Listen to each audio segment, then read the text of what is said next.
Welcome to House Judiciary Committee this Wednesday morning, May 20th. We have a couple of amendments to take a look at on S-193. We're going to start with one for appropriations, and Eric is just going to explain it. It's very, I think, very straightforward. And we can decide if we need to have another member or two to actually have a straw poll, or if we want to have I think this one's favorable. We're going to want to have a 605 straw poll. Probably not. But anyway, over to you, Eric. Thank you for being here. Sure. Good morning, everybody. Eric Fitzpatrick with the Office of Legislative Counsel. Appearing without my jacket this morning. It's so hot in there. It's Yes. As the chair mentioned, here to talk about a couple of proposed amendments to S-193. The first one was put together on the fly yesterday afternoon in the House Appropriations Committee, and it's to address, you may remember that there's a feasibility plan. So the substantive forensic facility program has a 2-year window before it goes into effect. I think it's January 1st, 2028. And in the meantime, the administration has to come back to various departments with this feasibility plan for how it's going to work.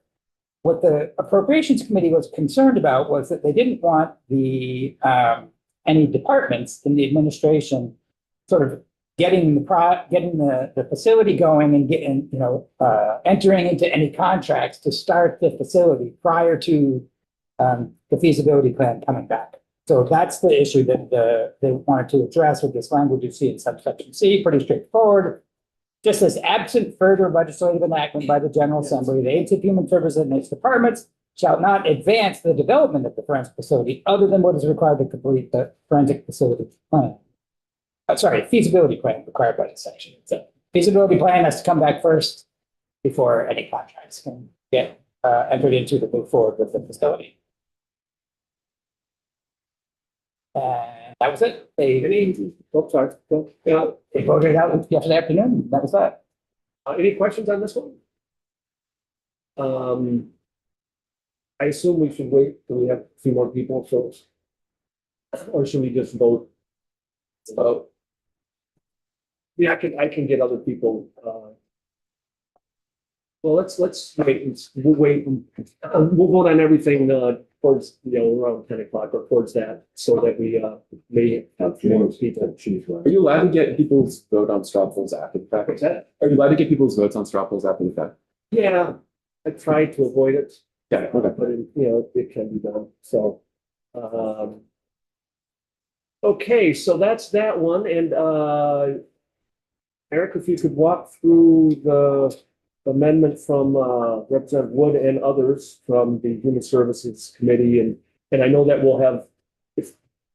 So we're going to hold questions as far as why these different things, because Teresa Wood will be coming in to explain these. But I just figured that we'd at least understand basically what this does. Sure, sounds good. So now turning to the proposed amendment from Representative Wood and others, does everyone have a copy of it? It's this one. That's 2.1. It's going to be helpful to look at the language, because the point. So we should have a copy of 7.1 to be able to look at. Is that what you're saying? Yeah, you can. I'll try and explain it. Okay, all right. But you can certainly look at the language to see the difference. But the first instance of amendment is a helpful way to look at, because this same thing happens multiple times in the amendment. So on the proposed amendment, it's lines 9 through 12. It's the first instance of the amendment. So you may recall that the general standard for committing someone to the forensic facility, for recommitting them after they come out into the community, for what has to be proven by the state's attorney, for what the court has to find, that's all that the person has a qualifying condition, and the way the language is phrased. Now, that upon the person's release would create a substantial risk of bodily injury to another person. So so there's a causal connection between those two things, right? It's a qualifying condition that upon the person's release would create this risk of bodily injury. So it's the condition that creates this risk of injury. That's the existing law. The proposal is sort of to decouple those two things. See the way it reads now, or the proposal is that instead it would be not that one would have to cause the other, it's that both just have to exist. So you read it would say, now the standard would be, has a qualifying condition that it has been determined oh, sorry, and it has been determined that the person's release would create a substantial risk of bodily injury. So it's not necessarily, it's not required that the qualifying condition cause the risk of, it's that they have the qualifying condition and they're also dangerous in a nutshell. So that's the proposal. So if they're deemed not to have a qualifying condition anymore, they have to be released from that facility, but they can still be in jail. Right. Right. Assuming that, you know, their charges are still pending or whatever. They're it just is. simply released from the forensic facility. They, The state's attorney couldn't show both those things. Yep. so if they don't have a qualifying condition, that presumably means they no longer are incompetent. But they might be held in the forensic facility until the trial, that there is that ability, to decide where they shall be held pending the trial. Either in DOC or at the forensic facility. That flexibility is in the bill. Right. If they That's what- retain competence. But that's what it would mean if they no longer have a qualifying condition. That means that presumably they've been found competent to stand trial. That's what the qualifying condition means. Yeah, it's true that it's the underlying reason that they were found incompetent in the first place. But there would also have to be a finding of competence for the trial to proceed. Okay. So that's the idea. And so this happens multiple times throughout this amendment, because you remember that language occurs in the bill many times. So I'll point it out. One question. Yeah. I'm a little confused. So if you're deemed,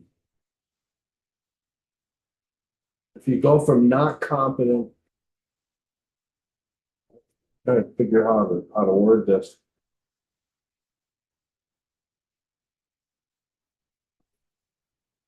I'll get back to you. Okay. All right. So yeah, that's the idea here, to decouple the qualifying condition from the risk of harm. Well, there still would have to be some sort of reason to be there. They have to determine, but they have to To be in the order facility, you mean? them into that facility first to determine that they have a plan. Well, no, they go into the facility just on the basis of them having been found incompetent to stand trial for a life offense when they go in. And then though, they have to have a hearing within, I think, the first one. When were they? I mean, I could commit some sort of life offense and not go into that facility. How do I get to that facility? You have to commit the life offense and then be found incompetent to stand trial Who does that? Where is that? in the criminal court. Criminal court. Right, but who does the assessment? They determine that from evidence, though. They have to be in a hospital to be screened or. Yeah, they do that initial, right, all that initial process. But it's that not goes- gonna occur in the. Criminal court. No, criminal Right, court. but I mean, are they doing it, they're not doing it in the courthouse. No, they contract out DMH who does those evaluations. So where of will it competency. physically occur, is I guess what I'm saying. Oh, sometimes the person can be held in a hospital, sometimes the person can be in a correctional facility, it all. So it's most likely gonna be the correct, not the forensic. Right, they They haven't haven't been in the forensic facility yet, for sure. Yeah, only after the competency, sorry, lack of competency. Where they probably have the resources to do it already, Who? for forensic facility. Oh. Yeah, that I don't know. But If somebody is. I'm just trying to be clear. Somebody not competent and trial, Okay. that designation for whatever reason is dropped, are they automatically competent? Stand trial? If they're no longer incompetent? Yeah. Yeah, it's up to the person to prove, the burden of proving. Or is there another proof to prove that you're competent, or is that all the same process? For purposes of this bill, the court has to make a finding of competency in order for the person to be, for the case to then be sent back to the state's attorney and the defense attorney, and the court lets them know, hey, this person's now competent to stand trial. In that situation, the person might stay at the forensic facility, as Representative Lam was saying earlier. They might be sent to DOC, but either way, the court does have to make this finding. Now they're competent, and then the criminal case can proceed.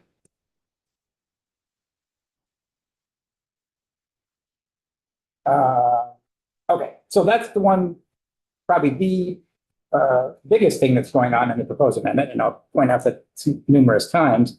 But the second instance of amendment, which starts on line 11, is a little bit different. This is, you remember that when the court is determining whether or not someone who's non-restorable is dangerous and is going to be held at the facility, there has to be a forensic risk assessment that takes place. So this is just amending the forensic risk assessment a little bit because it adds forensic risk assessment would be conducted by an evaluator appropriately qualified for the qualifying condition of the person. So in other words, qualifying conditions are different. It might be an intellectual disability, it might be developmental disability, it might be substance abuse disorder, whatever it is. This is just clarifying that whoever's doing the evaluation is qualified for whatever that qualifying condition is. That's the second. The third one, this is also related to that risk assessment. One of the things that is in the risk assessment is that it must include I'm just going to turn to that part for a second, recommendations for evidence-based treatment and supervision that would support the person's success and mitigate risk of aggression violence. So that's existing, or that's the language as it came out of the committee. That has to be in the risk assessment. So this proposes to add that when it's talking about recommendations for treatment and release, it would add comma, including in a community-based placement. Not a requirement, but a possibility. So in other words, when they're doing the risk assessment, they should also include include consideration of whether a community-based placement might be appropriate. I think it is making explicit what is, I think, implicit, essentially. And fourth is the exact same thing in a different place, because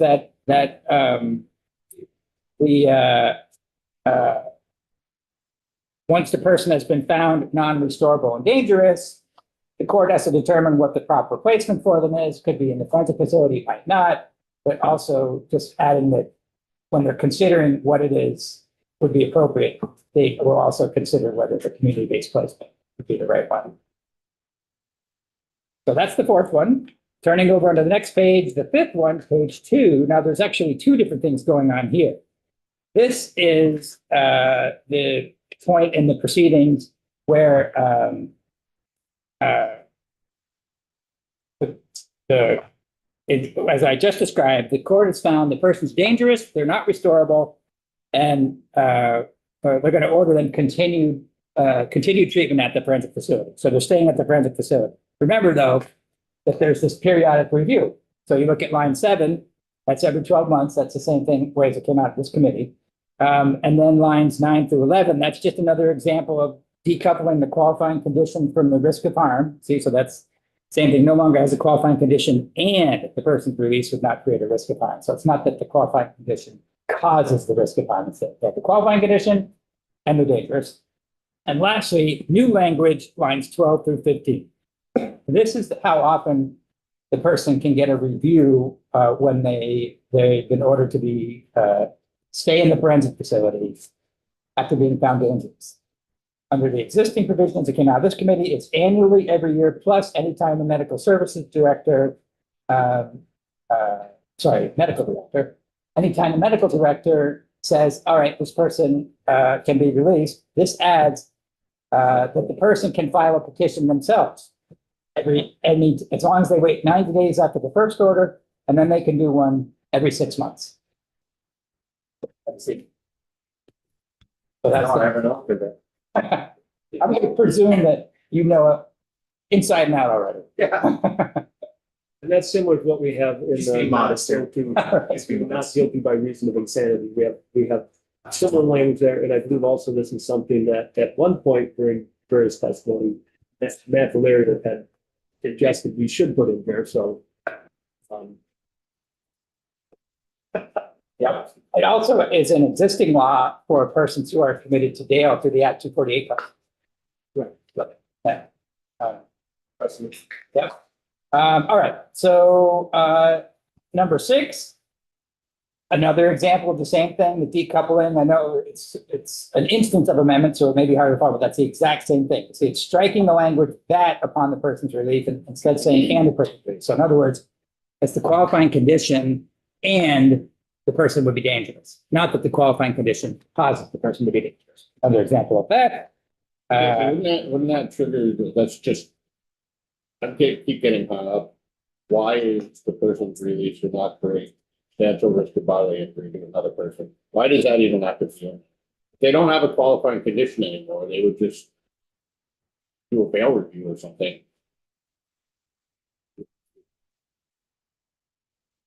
Because you're gonna be changing the conditions if they're no longer in the mental health facility, correct? And if they were going into the jail, it would be up to the judge to decide what the new bail and conditions would be.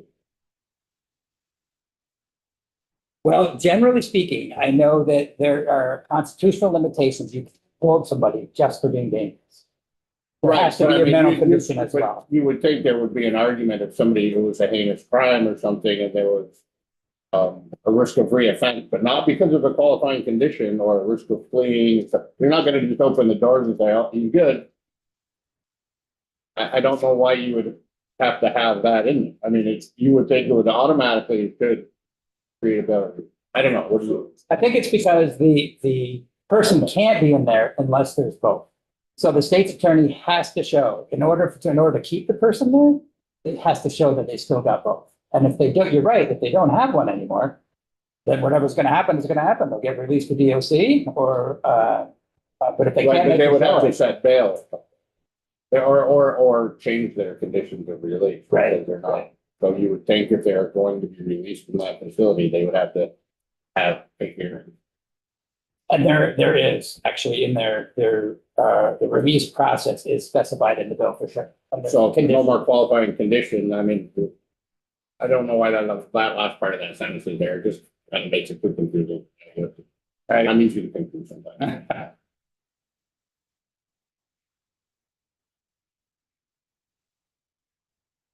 Just looking for that part about it, states to make doesn't demonstrate. Yeah, so in the next subdivision 5 specifically says, state attorney doesn't demonstrate by clear and convincing evidence that they have a qualifying condition that would cause harm, then the person has to be released. So yeah, that's what would happen, generally speaking, if they've been in the facility in the first place. So in other words, they had a qualifying condition at some point for treatment or whatever, they don't have it anymore, then they would be released under supervised conditions. But if at any time they're competent to stand trial, then the case will go back to the criminal court.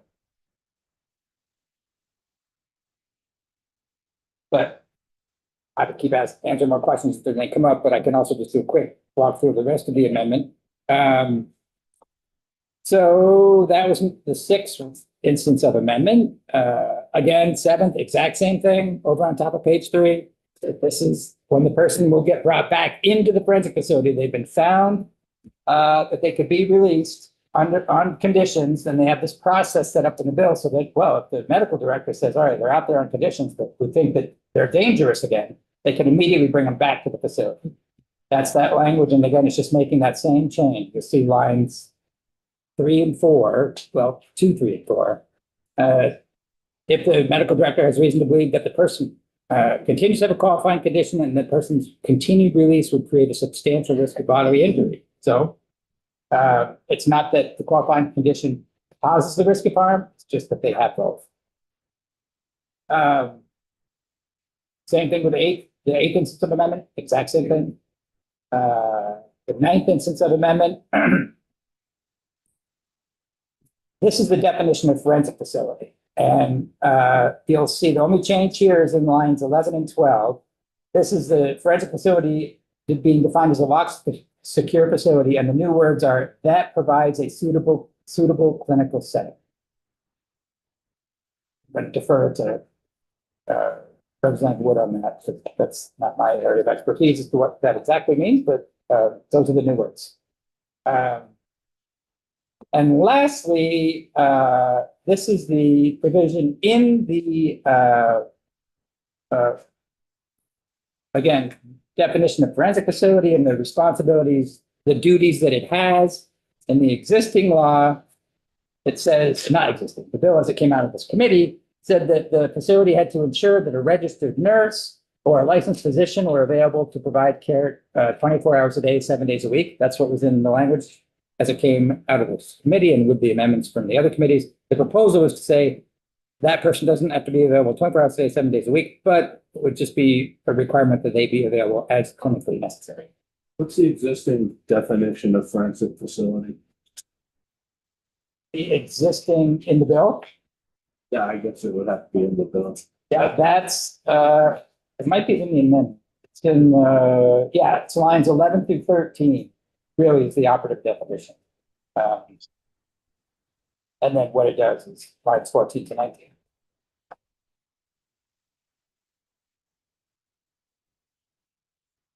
What's a licensed, how does one become a licensed therapist?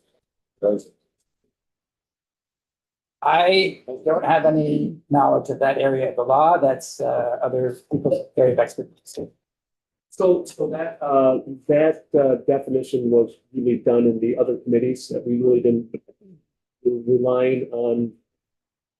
The good work of the healthcare committee is where I think that mainly came from, and the corrections and institutions as far as that licensing. Right, and it was, And I think in the feasibility plan, there needs to be some rule changes in related to that licensing before facility can be licensed. Right. Is my understanding. That's true. That's it.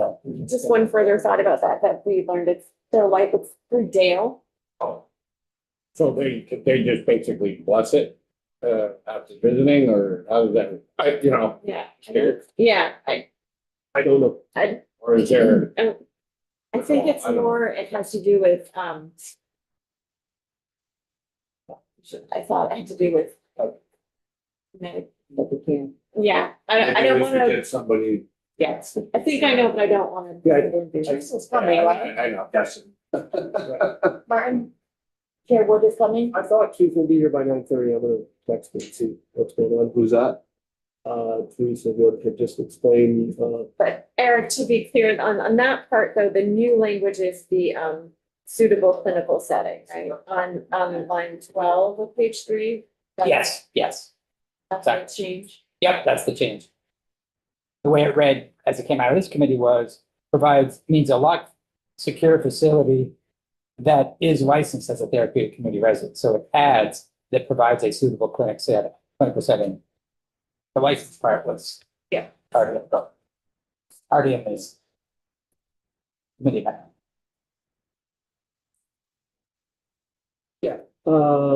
okay, so that is the walkthrough. I just texted Teresa to see if she's show up. But we can actually we can go to Jared Bianchi and he can weigh in on this. And if there's still some questions that we need to ask Teresa, hopefully she will get your food. Well, that's the witnesses that was here just a few minutes ago. So the additional witnesses, Dale and DMH said they didn't need to come in to testify. It's my understanding, maintenance, they got back to me. So I asked if they had objections and Who was that? Dale and Department of Mental Health. So That answered the question I was gonna ask who wrote this. yeah, so I think that says to me that they're fine with it because they would come in and object presumably. But Jared, are you available? I know that you were not necessarily going to be by your, oh, there you are. So why don't we go ahead and have you weigh in and we'll hopefully still get Teresa in if we have any additional questions on this. But over to you, Jared. Thank you for being available. And thank you, Mr. Chairman, for the opportunity to comment. Thank you, members of the committee. Again, for the record, my name is Jared Bianchi. I'm a Deputy State's Attorney here on behalf of the Department of State's Attorneys and Sheriffs. I'm going to keep my comments brief. And I think at this juncture, maybe it serves some purpose to do a bit of a review of the history of the bill a little bit. You know, as the bill was initially introduced, it was a 9-page bill. It was 16 pages when it passed the Senate. And it now totals, at least version 7.1 was 29 pages long. At least with respect to the 9-page version, it was really a very narrowly tailored bill to meet an immediate need and a critical need. And a lot of time went into keeping it as brief as possible. to meet that need immediately and to make sure that the critical need was met. We are worried that as the bill has become longer, that has maybe not continued to be the case. Ultimately, what we support at the end of the day will be something that is able to promptly and adequately meet the need that S193 is intended to meet. A lot of the changes have been relatively done in relatively short order. So it's possible sometimes to read them quickly, but not really to do the research that I would typically want to offer you with respect to the impacts of particular language. I'll point out, for instance, that the decoupling language between the concepts of the qualifying condition and the danger to the public, that may or may not be acceptable. It's based on federal language, and one of the things that you lose when you depart from the federal model or another jurisdiction's model is you lose the benefit of that jurisprudence. And I just have not been able to do the research to tell you if this amendment would have an impact on the way that those terms have been interpreted in the past. So I think what I'll do is I'll just identify some specific amendments that are being requested that do cause concern. And I'll especially flag, that's not to say that the other ones don't. We just haven't had the time to really digest either what they would mean in the context of the larger bill or in the sort of in a deeper research fashion. But I would point out that amendments 3, 4, and 5 are of particular concern. 3 and 4 could be interpreted to have the result of requiring recommendations for community placement or actual community placement where that would not be appropriate or indicated.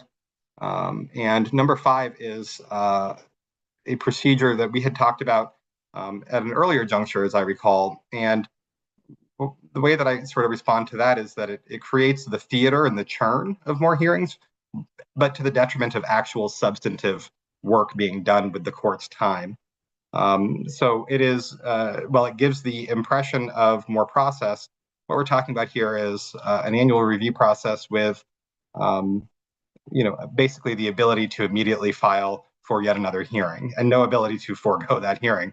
And so what we're going to be doing is essentially litigating these on an ongoing basis constantly. Nothing ever sits in repose. People are not able to sit and collect more information, do more assessments.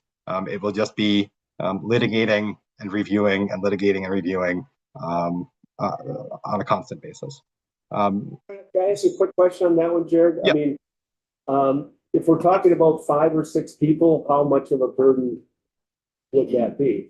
I would say even for a single person, a hearing, if it is intended to be a substantive hearing, a hearing that involves likely more than one set of assessments, because you may have somebody from the facility doing an assessment, you may have somebody for the defendant doing an assessment, you may have somebody then for the state doing their own assessment, and then you have clinical testimony from numerous people. Even assuming we can get that done in the sort of time frame that this bill would envision, those are incredibly complex and difficult, intensive hearings to do. And so even one of these review hearings, I would envision as being a very robust, in some cases more than a day-long hearing, to really get to the bottom of what the court is ultimately charged with determining here. And so that's why that concerns me. I think the only way that this gets it creates a litigation pit that's going to increase the resources and costs and churn for everybody involved in the process, not just the state. And I think that the only way that ends up working out is to the detriment of actual substantive inquiry by the court. So we flag special concerns with numbers 3, 4, and 5, but ultimately, I think as the page count has grown, there's probably going to be a lot of, closer searching to see what's really necessary in the conference committee process if this bill gets there. Angela. Thanks, Jared. I'm trying to just make sure I understand what you're saying about the concern regarding the 5th instance of amendment. So, Which amendment? I'm sorry, I didn't hear you. the fifth instance of on page 2. Mhm.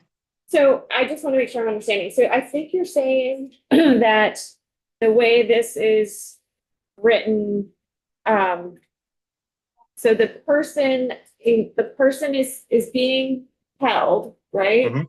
The Yep. whole time, but Yep. there is potential for numerous hearings is it because of like Romanet 3 specifically upon petition of the person filed at any time after 90 days? Yep. So my read was that Romanet 3 is really the new part, that the period of review, at least as far as 7.1, up to and including 7.1, included a 12-month review. And then also if the person in charge of, whoever the decision maker is with respect to the facility, if that person says, oh, this person's good to go. And I'm just being sort of just plain speak about it. This then creates an opportunity for anytime after 90 days and without limitation on the number of them, other than it's got to be within 6 months. Theoretically, you would be having or could have a hearing at the 1 year mark and then again in 90 days. And then if we don't get everything scheduled specifically within the 12-month period, then you have a third hearing all within that year. And I think that in the amount of not just money, but also resources in terms of finding the clinicians to actually do those assessments and testify and making them available to the court and to the parties to interview. A lot goes into getting ready for a hearing on these types of issues before the courthouse ever hears the evidence. And so in my experience, this would be a substantial increase on the order of magnitude in the amount of litigation that could occur. I did hear some reference to perhaps there's a similar provision in Act 248. I would point out that the nature of the issues at play in that once a person is essentially already subject to a family court order, the issues and the process would be a bit distinct in that there are more. This is addressing a set of cases where they will be litigated. They will be litigated. And so I think we need to keep that in mind, that although the process might look like another population, this is a very different population and very different analysis with respect to the value and importance of litigating all the issues. Meaning, I'm just, so. Meaning that if a person is in prison for murder, they have a different incentive to litigate a case than if they are at a home provider under Act 248.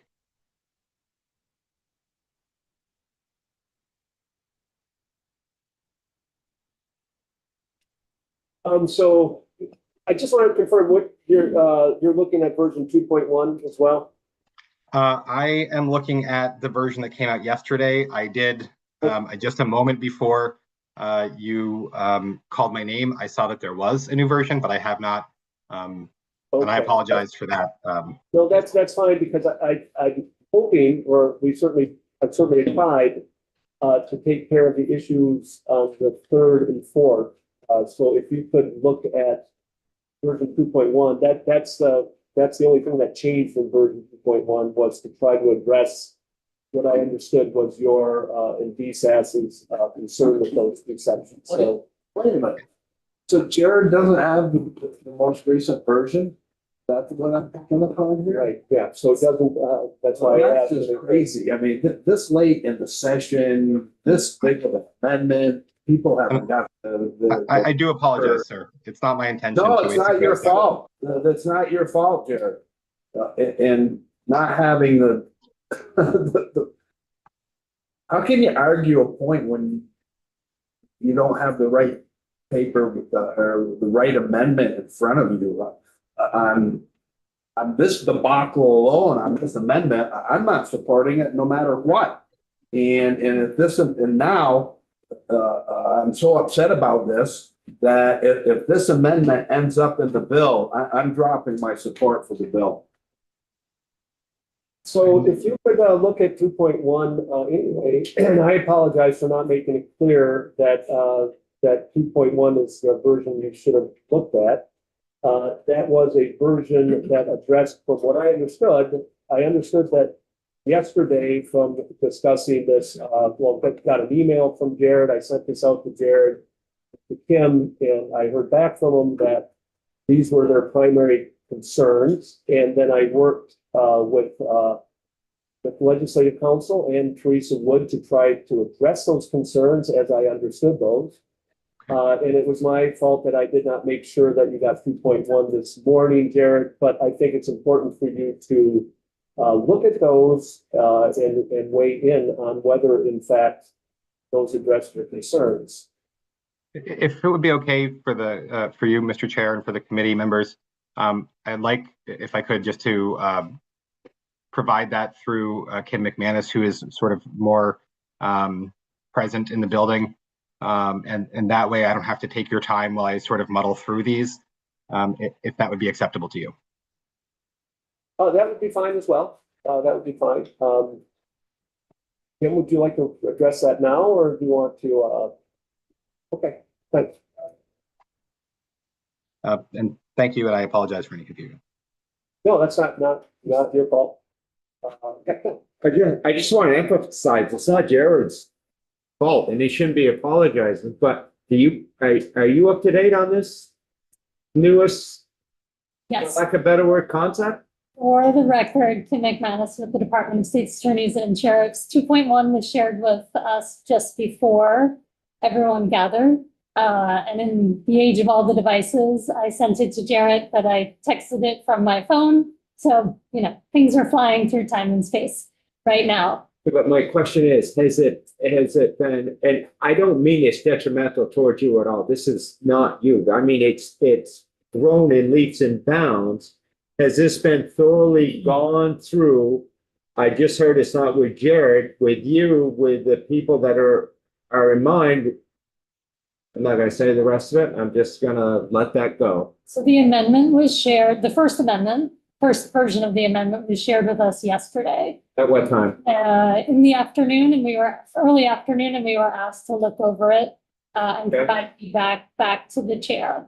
Yeah. Which we provided feedback on what we felt we had time to provide. And as DSA Bianchi said, the one area we were not able to do deep research was the uncoupling language. That would be the only one that we had not had time to do research on. Otherwise, we gave feedback on Amendment 3, 4, and 5 to the chair. The version 2 does address our concern in Amendment 3 and 4, that it adds the word including, which makes it an option that there's community-based placement or appropriate treatment, not that it's the only option. I think I said that right. So by adding that word including, again, some of this language we don't feel is necessary, but it doesn't undo the work that's been done, as long as that word including is in the 3rd and 4th amendment. We don't think the amended language should slow down the bill at this point. What about all the extra pages that have been added and all that stuff? I mean, people send me, here from Vermont, well, Berlin and Northfield, but you still represent all of Vermont. It's like, I want to do the right thing. I'll have that paperwork. If we had a magic wand, do we prefer the simpler version? Yes. However, at this point, we still think this is viable and we'd like it to move forward, to go to conference there are some things that we would like cleaned up in conference, but we think it should still move forward. And you're up to date with that. Thank you. Okay. Thank you very much, Kim. So we will hold off on the straw poll for now. And we'll stay tuned and hopefully meet later this morning.